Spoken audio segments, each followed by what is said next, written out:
하나님은 이스라엘 백성을 애굽에서 인도하여 내었습니다. 그리고 시내산에서 이스라엘 백성과 언약을 체결하시고 그들의 하나님이 되셨죠. 하나님은 이스라엘과 이렇게 언약을 맺으신 후 십계명이라는 언약 계명을 주셨습니다. 그래서 이스라엘 백성들은 하나님과 언약을 맺고 그 언약 안에서 이제 언약 계명을 순종하며 살게 되는데요.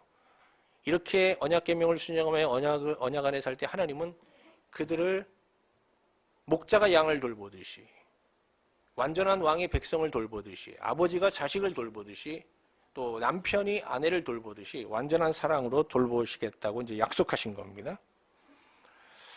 그들이 지켜야 될 십계명은 1계명부터 4계명까지는 하나님을 사랑하는 내용으로 되어 있고요. 5계명부터 10계명까지는 이웃을 사랑하는 내용으로 되어 있습니다. 이웃 사랑의 계명이라는 것은 간단합니다. 언약을 맺은 우리 성도와 성도, 언약 백성끼리 말이죠. 이 하나님이 주신 모든 소유, 이게 우리가 갖고 있는 것이 다 하나님의 것이라는 걸 인정하면서 물질적으로 어렵고 고난 가운데 있는 자들을 서로 이렇게 도우면서 형제로 대하는 겁니다. 그래서 하나의 형제 공동체를 이루어가는 거거든요.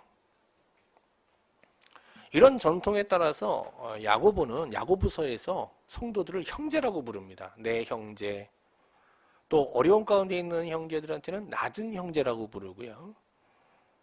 하여간 내 사랑하는 형제, 내 형제 이렇게 부릅니다. 우리도 예수 그리스도를 믿고 이제 하나님의 새 언약 백성이 되었고요. 하나님을 아버지라고 부르는 하나님의 공동체가 되었잖아요. 하나에. 그래서 우리의 관계라는 건 기본적으로 다 형제가 돼야 되는 겁니다. 우리가 서로를 형제로 바라보고 대할 때 이게 새 계명을 순종하는 거거든요.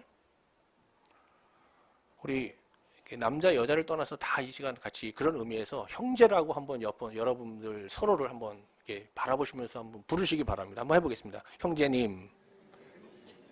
예. 저한테도 한번 김형제님 불러주세요. 한번 불러주세요. 자, 형제. 말씀을 전하는 형제님. 예. 예. 형제입니다. 우리 관계가 기본적으로.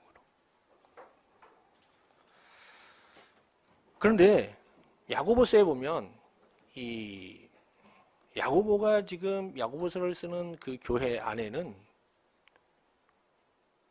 성도를 외모로 판단하여 어떤 자들은 존대를 받지만 어떤 자는 무시를 받는 이렇게 차별 대우가 있었던 겁니다. 여기에 이제 큰 위기의식을 느끼고 이제 야고보가 야고보서를 쓴 거거든요. 그 교회에. 제가 한번 읽어드리겠습니다. 그 야고보가 보내는 그 편지를 받는 야고보 공동체 안에서 일어나는 이 차별 대우의 행태를 이제 지적하는 내용이 나오는데요. 2장 8절 9절을 제가 읽어드릴게요. 야고보서 너희가 만일 성경에 기록된 대로 내 이웃 사랑하기를 내 몸과 같이 하라 하신 최고의 법을 지키면 잘하는 것이거니와 만일 너희가 사람을 차별하여 대하면 죄를 짓는 것이니 율법이 너희를 범법자로 정죄하리라. 교회 안에서는 일체의 차별 대우가 있을 수 없다는 거예요. 특히 육신으로 사람을 보고 부한 자, 가난한 자, 세상에 유력한 자, 또 세상에서 미약한 자를 구분하여 그들을 차별 대우하는 것은 세상에서는 그런 질서가 어느 정도 인정이 되잖아요. 그것도 너무 심하면 갑질이다 그래서 문제가 되는데 어느 정도는 그런 차별 대우를 이제 합법적으로 인정하고 있어요. 그러나 교회 안에서는 이것은 결코 용납되어서는 안 된다는 겁니다. 이것은 하나님이 우리에게 주신 언약 계명을 범하는 하나님께 대한 불순종의 죄가 될 수 있다는 겁니다. 그러면서 야고보 기자는 야고보서에서 연약한 형제를 외모로 판단하여 업신여기는 신자들은 마지막 하나님의 심판날 긍휼 없는 심판을 받게 될 것이다 라고 경고하고 있습니다. 여기서 긍휼에 대해서 좀 생각해 볼까요? 긍휼이라는 건 누구한테 뭔가 구제를 하고 그를 돕고 하는 행동이기 전에 그를 형제로 바라보는 이 선한 눈에서부터 시작되는 거거든요. 자, 마태복음 6장 22절을 제가 읽어드리겠습니다. 예수님 말씀인데요. 눈은 몸의 등불이니 그러므로 내 눈이 성하면 온몸이 밝을 것이요 그랬어요. 사실 이게 신앙생활에서 가장 중요한 게 눈입니다. 육신의 눈으로는 우리가 영원에 계신 하나님을 볼 수 없죠. 그래서 마음의 눈, 영의 눈이 밝아져야 영원에 계신 하나님을 보게 되고 그 하나님과 이제 교제하게 되는 거고요. 이 눈이라는 게 한 번 더 열려야 되는데 우리 형제를 이제 그 사람으로 바라보지 않고 그 사람 가운데 함께 하시는 하나님을 더불어 바라보는 눈이 열려야 되는 거거든요. 그래서 우리가 이게 영적으로 이제 깨어나면요. 우리 형제들을 보면 형제들이 어떻게 보이는가 하면 그리스도께서 그 형제를 위해서 죽으신 주님의 사랑 안에서 그를 보게 되는 겁니다. 저도 이제 뭐 매일 말씀을 여러분에게 전하고 또 말씀을 묵상하며 말씀 안에서 이제 하나님 앞에 나를 돌아보면서 하나님과 연합된 하나님과 이렇게 친밀한 교제를 나누면서 이제 목회하려는 목사 중에 한 사람인데 그렇게 하나님과 친밀한 교제를 나누면서도 때로는 말이죠. 육신의 눈으로 우리 성도들을 바라보고 주위의 가족과 우리 주위 사람들을 바라보면 그 사람이 보이거든요. 그러면 이 육신의 눈이라는 게 그 사람의 장점보다는요. 단점과 약점, 그 안에 있는 모순들이 먼저 이제 눈에 들어오게 됩니다. 그래서 그를 판단하게 되고요. 그를 때로는 업신여기는 이런 죄를 범하게 되는 거거든요. 그런데 어떤 때는 말이죠. 우리 성도들이나 주위 사람들이 이제 영의 눈으로 보게 되는 거예요. 영의 눈으로 보면은 먼저 그 형제 뒤에 그를 위해 죽으신 그리스도가 보이고 그의 연약함, 그의 허물에도 불구하고 그를 용서하시고 그를 하나님께로 인도하려는 그 하나님의 사랑이 옆에 이렇게 보이는 거거든요. 그래서 그를 함부로 대할 수 없는 거예요. 그와 함께 하시는 주님을 인정하면서 존중하게 되는 겁니다. 이게 바로 그를 형제로 보는 거예요. 형제로 대하는 거예요. 이게 긍휼이에요. 여기서부터 긍휼이 시작되는 거예요.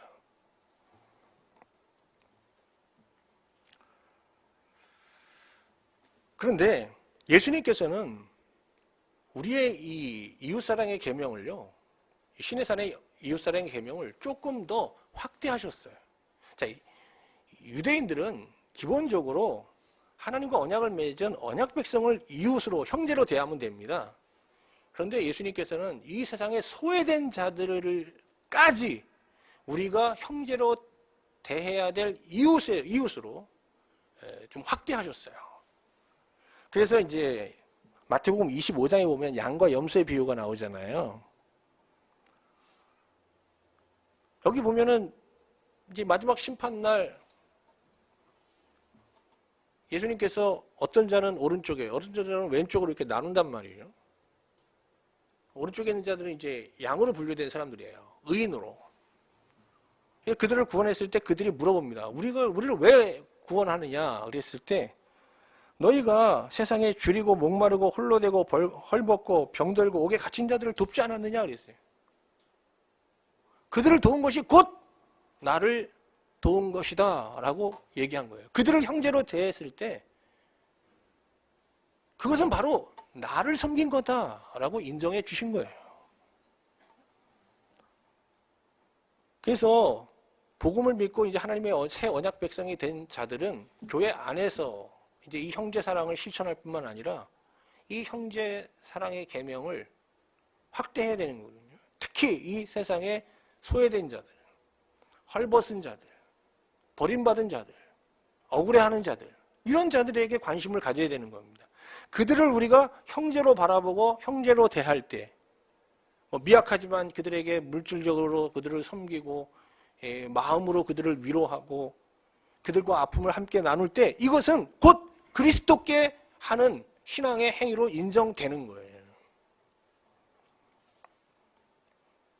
오늘 우리가 이렇게 신령과 진정으로 하나님 앞에 나와서 공적 예배를 통해서 하나님을 섬기는 것도 참 귀한 신앙이지만 우리가 일상 속에서 이렇게 세상의 우리 성도들을 일단 형제로 바라보고 대하고 나아가서 세상에 소외된 자들에게 관심을 갖고 그들을 형제로 바라보고 대하는 이 태도들, 이걸 통해서 하나님은 영광을 받으시고 이것을 진정한 예배로 연락하시는 겁니다.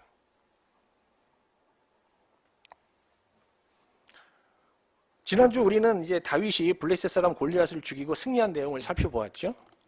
다윗이 블레셋을 대표하는 골리앗을 이제 물리치자 이스라엘은 여기서 큰 용기를 얻고 이제 블레셋과의 전투에서 대승하게 됩니다. 블레셋 전투를 마친 후 이스라엘 백성들은 이제 다윗이라는 사람을 주목하게 되는데요. 왕인 사울과 또 왕자인 요나단도 이 다윗에게 관심을 갖게 되죠. 그래서 이제 다윗이 어떤 사람인지 이제 알아보기 위해서 그를 부르는데요. 사울과 요나단이 같은 부자지간인데 천륜 관계인데도요. 이 다윗을 바라보는 시각이 완전히 다릅니다. 그리고 완전히 상반된 관계를 맺게 되거든요. 사울은 다윗을 최고 권력자의 자리, 왕이죠. 왕의 자리를 놓고 싸워야 할 경쟁의 대상자로 바라봅니다. 그런데 요나단은 다윗과 함께하는 하나님을 보면서 그를 영원한 친구 혹은 형제로 대하면서 그와 의형제를 맺습니다. 자, 먼저 사울이 다윗을 이렇게 최고 권력의 자리를 놓고 싸워야 될 경쟁의 대상자로 바라보게 되는 이 과정을 좀 살펴보도록 할게요. 사울은 이제 다윗이 물맷돌 하나로 골리앗을 쓰러뜨리고 이제 승리하는 걸 목격하면서 다윗을 알고자 그를 부르는데요. 그가 물어보는 질문이, 다윗에 대해 물어보는 질문이 네가 누구 아들이냐를 계속 물어봅니다. 한번 확인해 볼까요? 17장으로 가볼게요. 17장 55절. 사울은 다윗이 블레셋 사람을 향하여 나아감을 보고 군사령관 아브넬에게 묻되 아브넬아 이 소년이 누구의 아들이냐? 아브넬이 이르되 왕이시여 왕의 사심을 맹세하노니 내가 알지 못하나이다. 자, 여기 보면 누구 아들이냐고 물어보죠. 자, 56절도 보세요. 왕이 이르되 너는 이 청년이 누구의 아들인가 물어보라. 58절. 사울이 그에게 묻되 이 소년이여 누구의 아들이냐? 그러니까 이게 다윗에 대해서 이제 사울이 던지는 질문을 보면 다 이력에 관한 걸 물어보잖아요. 어디서 태어났냐? 학교는 어디 나왔냐? 부모님 뭐 하시냐? 양을 키웠는데 그럼 양을 몇 마리에서 몇 마리로 늘렸냐? 잘하는 게 뭐냐?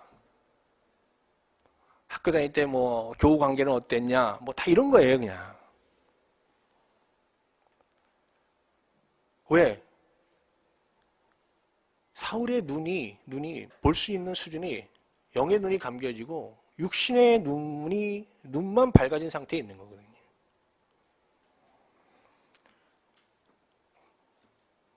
그런데 이 육신의 눈으로 봤을 때 사울이 다윗에게 발견한 게 있어요.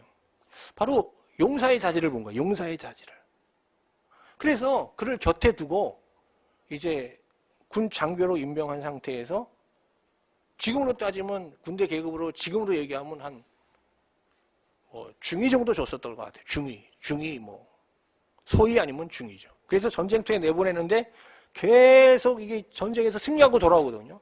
올 때마다 공을 세우기 때문에 계급이 올라가는데 여기 보면 군대 장이 됐다 그랬어요. 젊은 나이에. 20대에 군대 장이 된 겁니다. 적어도 소령 아니면 중령, 대령이 된 거예요. 엄청난 겁니다. 한 소령 정도로 보죠. 한번 확인해 볼까요? 5절 같이 보겠습니다. 시작. 다윗은 사울을 보내는 곳마다 가서 지혜롭게 행하며 사울이 그를 군대 장으로 삼았더니 이렇게 젊은 다윗을 소령, 중령으로 바로 이렇게 세웠는데 이게 신하들과 백성들이 다 이걸 합당히 여겼다는 거예요. 이게 사실 온당한 게 아니죠. 그 젊은 나이에 어떻게 이게 소령, 중령이 됩니까? 근데 그만큼 현격하게 이제 공을 세운 겁니다. 전쟁터에 나가서.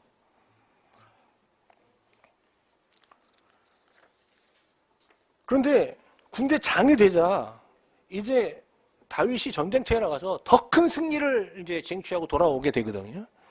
이때 여자들이 전쟁터에서 돌아오는 이제 군인들을 이렇게 환호하고 이렇게 영접하는 자리에서 한 노래를 지어서 이제 부르게 되는데요.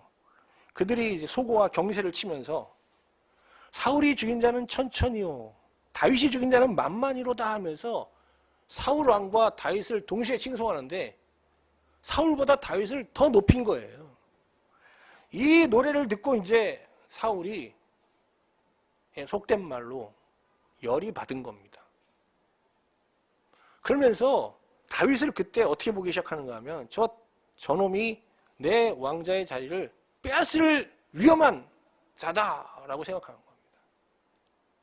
그러면서 이게 다윗에 대한 의심의 눈으로 다윗을 보기 시작하면서 굉장히 마음에 분노하고 불쾌감을 가지면서 그 마음에 다윗을 제거해야 되겠다는 생각을 하기 시작합니다. 한번 확인해 볼까요? 7절, 8절을 같이 보겠습니다. 7절, 8절을 같이 봅니다. 시작. 여인들이 뛰놀며 노래하여 이르되 사울이 죽인 자는 천천히요 다윗은 만만히로다 한지라 사울이 그 말에 불쾌하여 심히 노하여 이르되 다윗에게는 만만을 돌리고 내게는 천천만 돌리니 그가 더 얻을 것이 나라 말고 무엇이냐 하고 그날 후로 사울이 다윗을 주목하였더라. 그날 후로라는 거는 그날 후로 사울이 다윗을 주목하였다는 것은 그냥 지켜봤다는 게 아니라 죽일 기회를 이제 찾기 시작했다는 겁니다. 그런데 사울이 다윗을 제거하려는 마음을 품은 이튿날부터 하나님이 부리시는 악령이 사울에게 완전히 임해서 이 사울이 정상적인 삶을 살 수 없을 거의 발작을 하고 큰 소리를 지르는 이런 어려움을 정신병적인 어떤 증상을 겪게 됩니다. 전에도 사울이 이렇게 악한 영의 지배를 받을 때 그래서 막 발작을 할 때 다윗이 수금을 연주하면 다윗과 함께하는 하나님의 영이 사울을 지배하는 악한 영을 이제 쫓아내면서 일시적으로 사울이 평안을 되찾았죠. 그러나 사울을 죽이고자 하는 마음을 품은 상태에서 이제 지금 발작을 하고 있는 이 사울에게 다윗이 아무리 수금을 연주해도 이 발작이 멈추질 않았습니다. 자, 근데 이런 상황에서 사울이 옆에 있던 창을 집어서 다윗을 죽이고자 창을 던졌는데요. 이것을 다윗이 피했고요. 또 한 번 던집니다. 연속해서 창을 던졌지만 하나님이 함께 하심으로 다윗이 이 사울의 창을 피하고 구원을 받게 됩니다. 그런데 놀라운 일이 일어납니다. 이때부터 사울은 다윗을 두려워하기 시작합니다. 자, 12절을 한번 같이 보죠. 12절. 같이 읽겠습니다. 시작. 여호와께서 사울을 떠나 다윗과 함께 계심으로 사울이 그를 두려워한지라. 그래서 사울이 다윗을 죽일 음모를 바꿉니다. 그래서 그를 천부장으로 세웁니다. 천부장이라고 하면 거의 사단장으로 세운 것 같습니다. 그래서 사단장으로 세워서 최전방 부대로 보냅니다. 그래서 전쟁터에서 이제 가장 일선에 서서 전쟁에 임하도록 하는데 이것도 이제 사울이 다윗을 죽이려는 어떤 음모 속에서 낸 결정이겠죠. 그런데 여전히 다윗이 지혜롭게 행하고 하나님이 함께 하심으로 최전방에 나가서도 계속 전쟁에서 승리하게 되는 겁니다. 이렇게 자기의 계획이 무산되면서 사울은 다윗을 더 두려워하게 되는데요. 15절을 한번 보겠습니다. 15절 같이 봅니다. 시작. 사울은 다윗이 크게 지혜롭게 행함을 보고 그를 두려워하였으나. 여기서 사울이 다윗에게 느낀 이 두려움에 대해서 같이 한번 잠깐 묵상해 보도록 하겠습니다. 자, 보세요. 하나님께서는 사울을 떠나 있습니다. 사울을 떠나서 다윗과 함께 하십니다. 그런데 하나님이 떠난 사울은 여전히 이스라엘의 왕권을 갖고 있습니다. 이스라엘을 손에 쥐고 왕으로서 절대 권력을 행하고 있거든요. 다윗은 어떻습니까? 하나님이 함께하는 다윗은 그의 종입니다. 그의 말에 절대 복종해야 됩니다. 그런데 절대 권력을 가진 왕인 사울은 그의 종인 다윗을 보고 두려워하고 있습니다. 이 두려움이 도대체 무슨 두려움이냐 하는 거예요. 이것은 하나님이 떠난 자가 하나님이 함께하는 자를 보면서 느끼는 두려움인데요. 이 두려움의 기저에는 하나님에 대한 두려움이 있습니다. 이 하나님께 대한 두려움은 아담이 범죄하면서 이 세상에 들어왔거든요. 자, 아담이 이 세상에 끌고 들어온 이 하나님에 대한 두려움을 좀 더 보죠. 첫사람 아담은 에덴에서 하나님과 언약을 맺고 하나님의 언약 계명, 이 선악을 알게 하는 나무 과실을 절대 따먹지 말라. 이걸 먹으면 정령 죽으리라는 계명을 지키면서 언약 안에서 하나님과 안에서 평안을 누리며 살았습니다. 그래서 에덴 동산에는 모든 것이 있지만 하나 없는 게 있습니다. 두려움이 없었습니다. 두려움. 그런데 아담과 하와가 결국 이 사단에 미혹되어서 이 언약 계명을 깨죠. 그리고 하나님의 언약 관계를 파기하게 되는데 하나님께서 아담을 부르실 때 그런데 대답을 하지 않습니다. 계속 하나님이 아담을 부르시자 창세기 3장 8절에 보면 아담이 이렇게 대답합니다. 이르되 내가 동산에서 하나님의 소리를 듣고 내가 벗었으므로 두려워하여 숨었나이다 그랬어요. 하나님에 대한, 하나님은 거룩하신 분이고 자기는 부정한 자예요. 하나님 앞에서 자기를 보면서 두려워하기 시작한 겁니다. 이게 하나님께 대한 두려움이거든요. 자, 이 자리에서 만약에 여기 하나님이 현존하신다. 그러면 우리는 누구나 할 것 없이 오 하나님하고 달려들지 못하고 다 의자 밑으로 다 들어가게 되어 있습니다. 피조물은 창조주 앞에 엄청난 두려움을 갖고 있습니다. 이 두려움은 하나님께서 인간을 만드실 때 우리 마음속에 두신 게 아니고요. 아담이 타락하면서 이 세상에 갖고 온 겁니다. 근데 그 아담 안에 있는 우리 모두에게 이 두려움이 있는 거예요. 이 두려움을 해결할 수 있는 최선의 방법은 뭘까요? 이게 하나님을 떠나면서 온 두려움이기 때문에 하나님 앞에 벌거벗은 자가 되어 나아가서 그들의 죄를 참회하고 회개하며 하나님 앞에 나아가서 하나님과 연합할 때 하나님의 품에 안길 때 이 두려움은 사라지는 거거든요. 그런데 사울은 어떻게 했습니까? 하나님을 떠난 상태에서, 하나님과 떠난 상태에서 이 두려움을 이 두려움의 문제를 해결하려고 했던 거예요. 그 해결하려니까 어떻게 해야 돼요? 하나님이 함께하는 다윗을 죽이려고 했던 겁니다. 제거하려고 했던 거예요. 그런데 이렇게 우리가 이 하나님께 대한 두려움을 하나님을 떠난 상태에서 인간적인 방법으로 제거하려고 하면요. 이 두려움은 또 다른 두려움을 낳습니다. 그렇게 만들어지는 두려움이라는 게 어떤 거죠? 죄의식, 허무함, 공허함, 죽음에 대한 두려움, 생존에 대한 두려움, 안정에 대한 두려움, 소속감에 대한 두려움 등으로 나타나는 거예요. 이것을 인간적인 방법으로 해결하고자 고군분투하는 삶을 살지만 이 하나님께 대한 두려움을 극복하는 출구는 하나밖에 없습니다. 하나님과 다시 연합하는 건데 그 하나님께서 연합할 수 있는 길은 예수 그리스도를 믿는 거예요. 예수 그리스도를 통해서 하나님과 다시 연합하는 것 외에 다른 길이 없는 거예요. 자, 그럼 우리 신자들 안에는 이런 두려움이 없어야 되잖아요. 그런데 우리의 실존을 보면 하나님과 연합된 자가 있고 연합되지 못한 자도 있는 거예요. 하나님과 연합되지 못한 자가 아무리 하나님을 섬겨도 그 안에는 아담의 이 두려움이 내재하고 있는 거거든요. 그래서 하나님을 믿으면서도 여전히 생존에 대해서 두려워하고 미래에 대해서 두려워하고 어떤 이 사회에서 소외될 것을 두려워하고 마음의 어떤 공허함, 무의미함 때문에 좌절하고 이게 굉장히 허무 속에 빠져서 절망의 삶을 살게 되는 겁니다.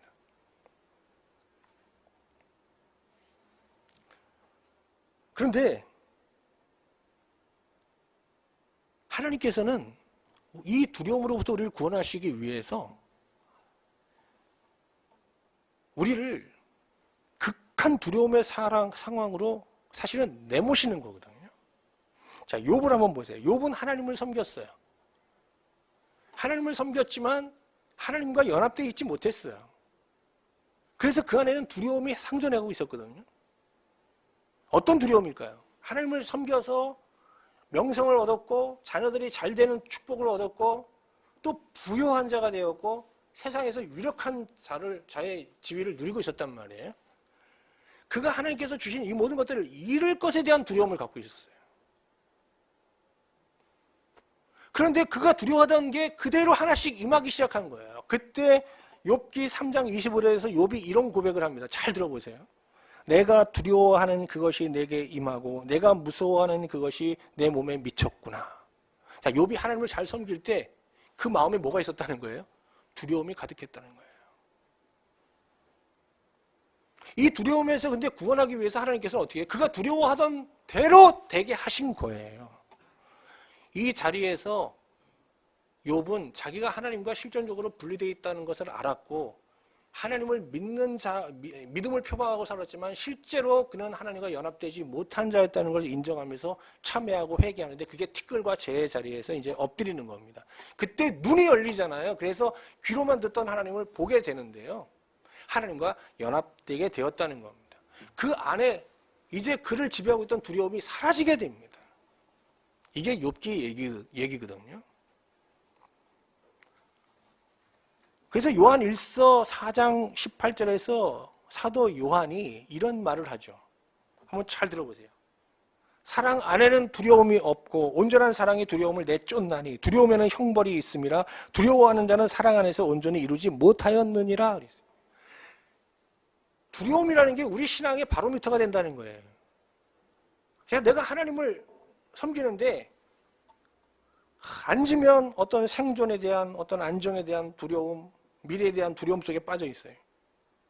나는 하나님과의 온전한 사랑 가운데 믿음 안에 지금 거하고 있지 않다는 거예요. 상황적으로 보면 위험한 요소가 많고 어떻게 될지 모르고 굉장히 불안한 요인들이 많은데 절대 평안을 누리고 산다. 하나님의 사랑 안에서 하나님이 언약 안에 있는 나를 철저히 돌보실 것을 확신하면서 안정감을 갖고 산다. 그거는 지금 사랑 안에 있는 거예요. 믿음 안에 있다는 거예요.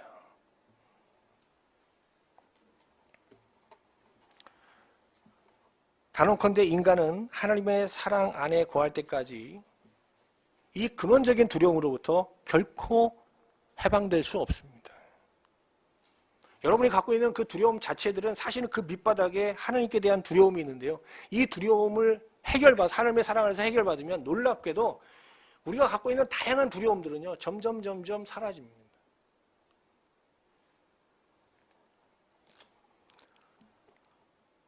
자, 이제 지금까지 사울이 다윗을 이렇게 육신의 눈으로 보면서 시기와 분쟁의 대상으로 바라보고 그러면서 이렇게 두려움 가운데 처하게 되는 상황을 쭉 한번 살펴보았습니다. 이제 요나단이 다윗을 어떻게 보는지 한번 보겠습니다. 지금부터. 사울은 다윗을 최고 권력자의 자리를 놓고 싸워야 될 경쟁의 대상자로 바라보고 있었지만 요나단은 아버지와 달리 다윗을 목숨을 나누는 친구 혹은 형제로 대하면서 그와 의형제를 맺습니다. 한번 확인해 볼까요? 18장 1절 한번 볼게요. 같이 보겠습니다. 시작. 다윗이 사울에게 말하기를 마침에 요나단의 마음이 다윗의 마음과 하나가 되어 요나단이 그를 자기 생명같이 사랑하니라 그랬어요. 원문대로 한번 직역을 하면 1절을 이렇습니다. 요나단의 영혼이 다윗의 영혼에 연결되었다라고 되어 있습니다. 여러분, 두 사람이 완전히 하나가 된 거예요. 어떻게 이게 가능할 수 있느냐? 여러분, 깊이 사귐을 갖고 동고동락하면서 이렇게 사람이 친해지려면 시간이 필요한 거잖아요. 근데 이게 그를 보자 얼마 되지 않아 이게 완전히 하나가 된 거예요. 요나단과 다윗의 영이. 어떻게 이게 가능할 수 있을까요? 요나단은 하나님과 하나가 되는 지고한 신앙에 목마른 자예요. 그래서 우리 앞에서도 보았지만 요나단이 어떤 전쟁터에 나갈 때 하나님의 사인을 구하잖아요. 하나님의 뜻에 따라서 뜻에 복종하는 삶을 살고자 하는 그런 열정이 있는 사람이거든요. 그런데 다윗을 딱 봤는데 다윗이 자기가 그렇게 원하는 소망하는 지고한 신앙이 이미 이르러 있는 거예요. 다윗을 보니까 하나님이 정말 함께하고 계시는 거예요. 그러니까 그를 사랑하게 되는 겁니다. 이게 무슨 원리인가 하면 저도 어떤 진리의 신앙 안에서 어떤 하나님을 섬기면서 하나님과 연합하는 삶을 살고자 몸부림치는데 이런 신앙을 추구하는 사람이 많지 않잖아요. 이런 목사들도 또 많지 않고. 그러다가 이런 사람을 딱 만나면요, 너무 기쁜 거예요, 그냥. 그런데 더 기쁜 거는 저보다 이 어떤 존재의 신앙, 진리의 신앙에 더 깊이 알고 있고 더 하나님과 온전히 연합된 사람을 보면, 왜? 내가 이루지 못한 걸 이룬 사람을 보면요, 이게 질투의 대상이 아니에요. 동경의 대상이 되면서 그와 같이 있고 싶고 그와 교제하고 싶은 열망이 막 솟아오르는 거거든요. 정말 사랑하게 되는 거예요. 여러분도 그런 경험이 있으시죠? 여러분들은 이렇게 사업이 될 사람들을 만나면 기쁘고 막 그런 게 일단 1차적이겠지만, 그러니까 영적으로는 이게 신앙적인 교제가 가능한 사람을 만났다는 게 얼마나 큰 기쁨인지 몰라요. 이게 그래서 관계가 어떻게 되는가? 이게 삼위일체적 관계거든요. 자, 다윗은 하나님과 함께 하십니다.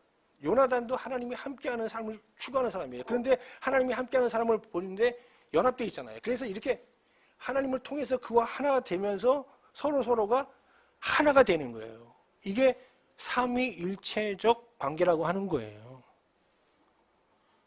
오늘 우리 부부관계, 부모와 자녀의 관계, 우리 서로 성도와 성도와의 관계가 다 이게 직선적인 관계가 아니라 이런 삼위일체적 관계로 거듭나야 되는 거죠.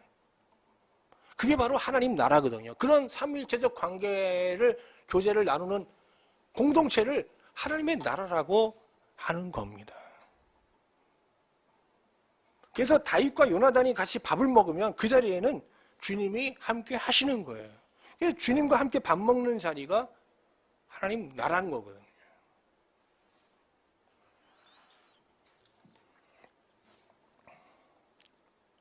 다시 한번 말씀드립니다. 이제 우리 성도들을 이렇게 성도들과의 이 관계가 사실은 이제 형제로 바라봐야 되는데, 이 구약 성경에서 이 성도와 성도와의 이 온전한 관계, 이 이웃 사랑의 계명을 완전히 순종하여 이 맺는 가장 이 완전한 관계를 보여주는 게 바로 이 요나단과 다윗의 관계거든요. 그래서 요나단과 다윗의 이 관계라는 게 언약 백성들이 서로 추구해야 될 어떤 관계의 모델이 되는 거예요. 오늘 옆에 있는 분들하고 또 여러분과 저하고 관계가 다 요나단과 다윗의 관계가 돼야 되는 거예요.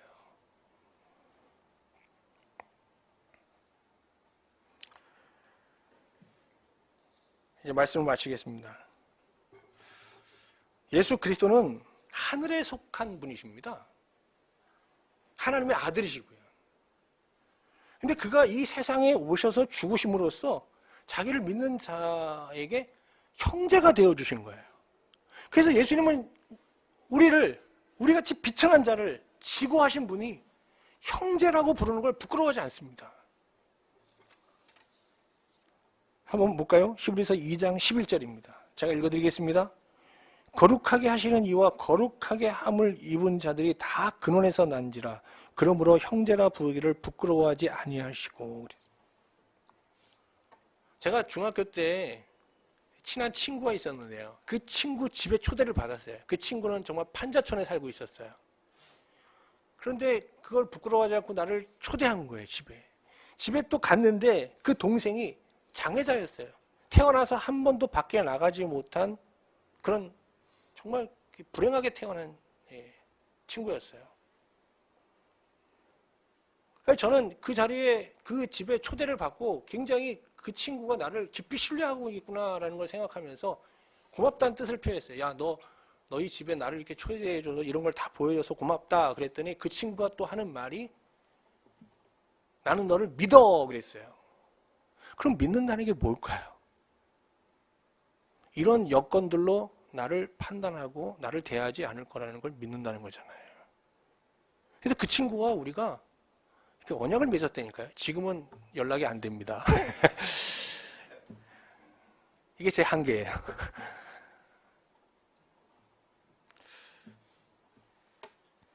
예수 그리스도는 우리를 형제라고 부르는 것을 근데 부끄러워하지 아니하신다는 겁니다. 그래서 형제로 우리가 이렇게 예수 그리스도를 믿음으로 그의 형제로 부름받은 자들은 이제 어떻게 살아야 되냐는 거예요. 우리가 할 수 있는 건 우리에게 자기 목숨을 버리시면서 우리와 하나 되셔서 우리를 형제로 부르는 그분의 말씀에 복종하는 거잖아요. 그게 우리가 할 수 있는 최선의 도리예요.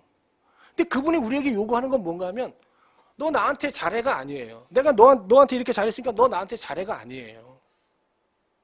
너희도 내가 너희를 형제로 대한 것처럼 너희 서로를 위해서 자기 목숨을 바칠 수 있는 형제가 되어주라예요. 그러면 나는 그때부터 너를 나의 친구로 여기겠다라고 말씀하시는 겁니다. 자, 요한복음 15장 13절 14절을 제가 읽어드리겠습니다. 굉장히 중요한 구절이에요. 사람이 친구를 위하여 자기 목숨을 버리면 이보다 더 큰 사랑이 없나니 너희는 내가 명하는 대로 행하면 곧 나의 친구라. 예수님의 그 친구가 된다는 것은 하나님과 친밀한 교제를 나눠서 우리가 하나님의 자녀가 되는, 하나님과 친밀한 교제를 나누고 그 사랑 안에 거하는 것으로 이루어지는 게 아니에요.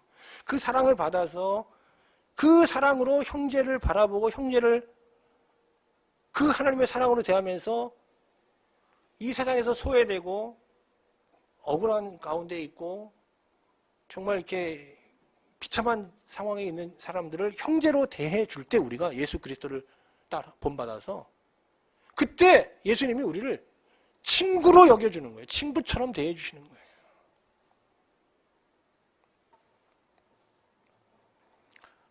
오늘 금년도 교회 표를 제2의 제자도로 하나님 나라의 복음을 전하는 교회로 정했습니다. 우리가 복음을 전해야 될 대상은 이 세상에 소외된 자들이어야 되는 거예요. 사람들이 주목하지 않는 대상들. 그들에게 우리가 그들을 형제로 대해줘야 되는데 왜? 주님이 거기 그들과 함께 가시고 하나님의 마음이 그곳에 머물러 있기 때문입니다. 우리가 그들을 형제로 대해주고 이웃으로 대해주고 친구로 대해줄 때 이것은 그들을 섬기는 단순한 구제적인 행위가 되는 게 아니고 하나님께 대한 신앙적 행위로 인정받게 되는 겁니다. 아무쪼록 여러분 오늘 이 요나단과 이 다윗의 관계를 개인적으로 여러분 하나님 앞에 다시 묵상하면서 여러분들 이 말씀을 토대로 하여서 정말 이제 남은 인생 동안에 다양한 이 친구들을 정말 예수님 안에서 친구들을 사귀는 가운데 여러분 많은 영혼의 벗들과 함께 하나님 앞에 설 수 있는 여러분 이 시대의 요나단과 다윗과 같은 우리 신실한 성도님들로 살아갈 수 있기를 주님의 이름으로 축원합니다.